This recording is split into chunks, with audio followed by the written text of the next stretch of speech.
سامعین کرام، ناظرین کرام، میرے بھائیوں، میری بہنوں، میرے بچوں، ذرا اس بات کو غور سے سنو۔ رمضان المبارک کی ایک بہت بڑی فضیلت یہ ہے کہ سارے مہینوں میں اہل اسلام کے لیے رمضان کا مہینہ سب سے بہترین مہینہ ہے۔ میری امت کو ماہ رمضان میں 5 تحفے ملے ہیں، 5 تحفے ملے ہیں جو اس سے پہلے کسی نبی کو نہیں ملے۔ اللہ اکبر۔ فرمایا اگر لوگوں کو رمضان کی رحمتوں اور ان کی برکتوں کا پتہ ہوتا تو وہ خواہش کرتے، کیا خواہش کرتے؟ فرمایا وہ خواہش کرتے کہ پورا سال رمضان ہی ہو۔ اللہ اکبر۔ اس میں ایک ایسی رات ہے جو 1000 مہینے سے بہتر، یعنی شب قدر کی رات، عظیم رات لیلۃ القدر۔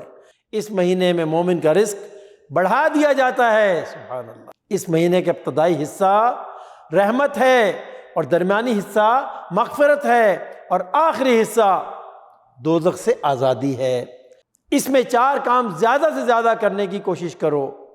2 کاموں کے ذریعے تم اپنے رب کو راضی کرو گے اور 2 کاموں کے بغیر تمہارے لیے کوئی چارہ کار نہیں۔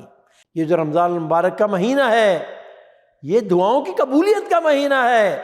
ہم سب نے انشاءاللہ اس رمضان کو اپنی دعاؤں سے سجانا ہے اور اسی رمضان میں اپنے روٹھے رب کو منانا ہے۔ بات کو ذرا توجہ سے سنیں۔ ارے میرے بھائی، میری بہن، یہ جو افطاری کا وقت ہے یہ دعاؤں کی قبولیت کا وقت ہے۔ اس قیمتی وقت کو جانے نہیں دینا۔ پکوڑوں اور سموسوں کی تیاری میں اس وقت کو ضائع نہیں کرنا۔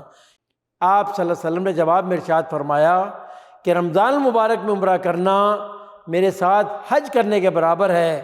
اس کا اجر و ثواب اتنا ہی ہوگا جتنا کسی نے میرے ساتھ حج ادا کیا ہو۔ اللہ اکبر۔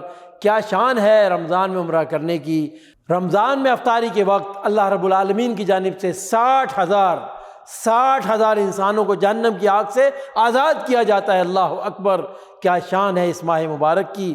حقیقت یہ ہے کہ رحمتوں اور برکتوں کے اس مقدس مہینے میں تھوڑی کوشش کرنے سے ہر آدمی کی طبیعت نیکی کی طرف راغب اور گناہوں سے بچنے پر آمادہ ہو جاتی ہے۔